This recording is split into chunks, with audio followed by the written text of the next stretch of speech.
Happy Friday, everyone. Welcome to MALN Opinion Plus, a new weekly series coming at you every Friday.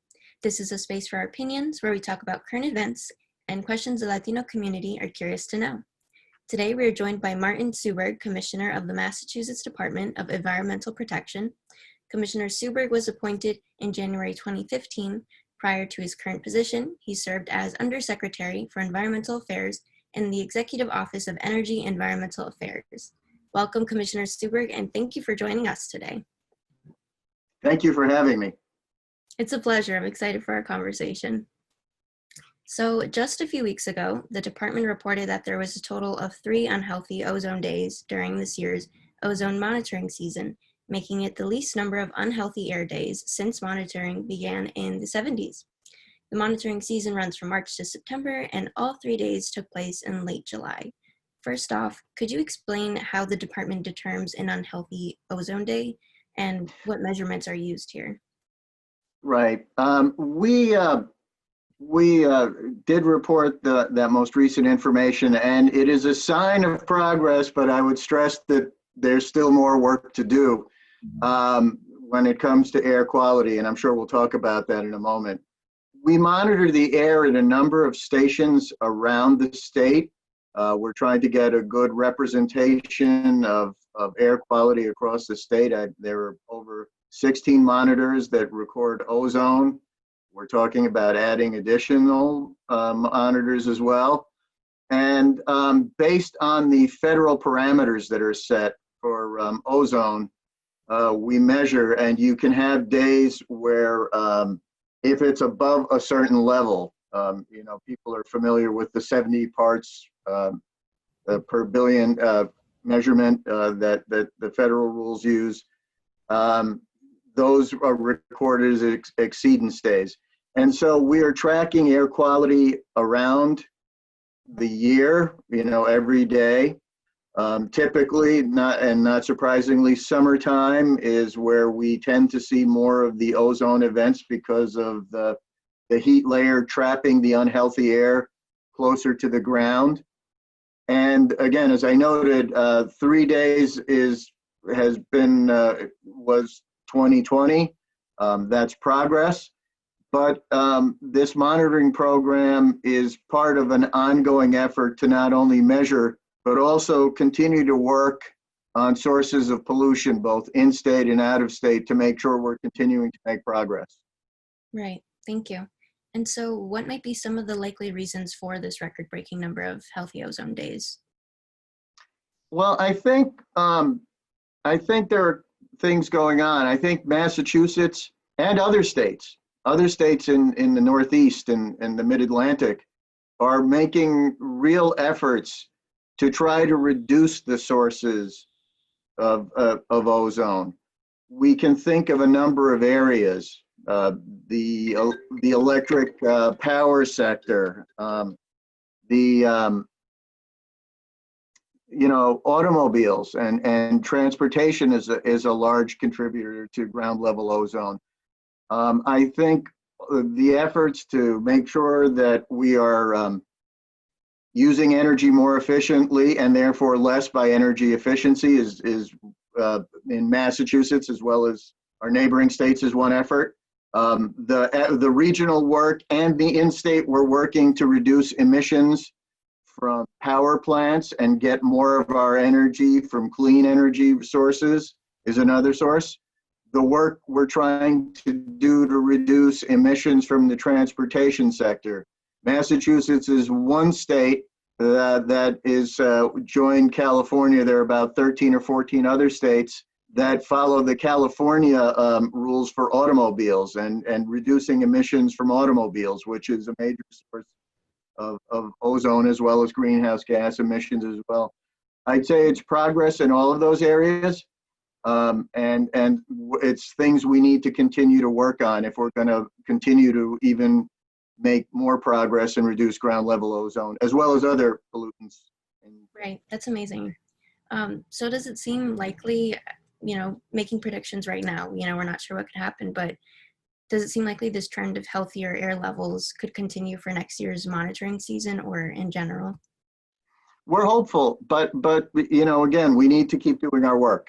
we Right. need to keep doing our work. We really need to make sure that the rules are in place. We're very interested in getting the federal rules on automobiles, the California rules reinstated in the coming years. There are other transportation initiatives we're working on. Transportation emissions are stubborn because of the amount of traveling people do. We're trying to address that. We're continuing to look at other sectors.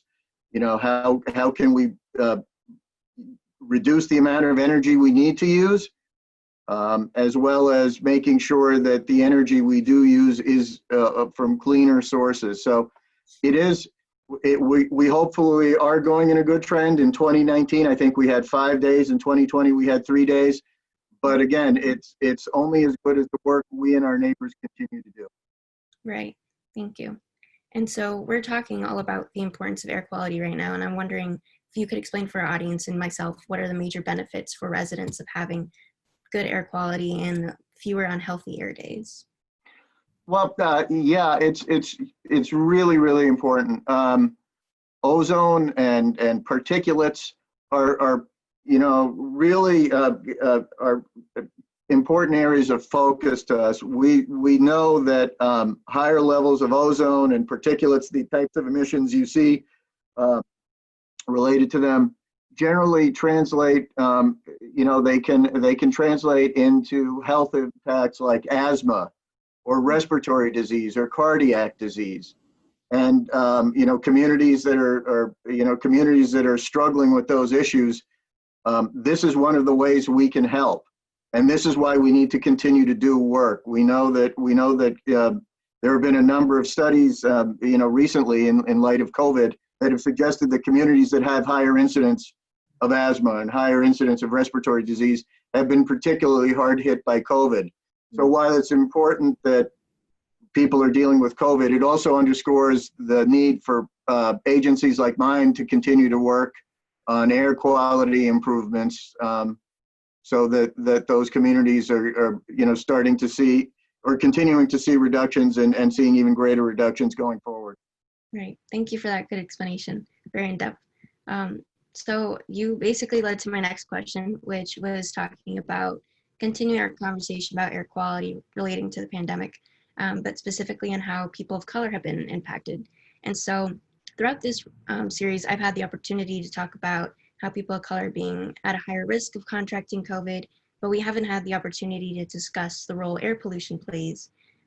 So for some context, data collected by the Harvard School of Public Health has shown that long-term exposure to air pollution correlated with higher COVID-19 mortality rates, and studies by the Boston University School of Public Health found that communities of color tend to have the highest rates of air pollution. Has MassDEP been able to identify or monitor these trends within Massachusetts neighborhoods that have greater air pollution? We are continuing to look at the data that's coming in as you're looking at it.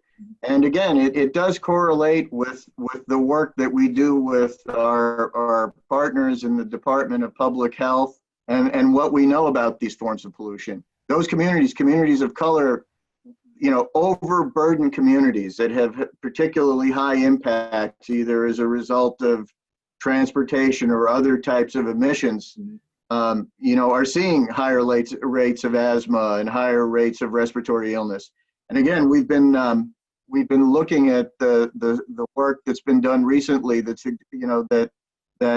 suggests that those communities are particularly hard hit by COVID. So it is very timely. It really underscores the need for us to continue to be vigilant and continuing to be making progress on air quality issues related to ozone, particulates, other pollutants that affect communities of color and overburdened communities generally.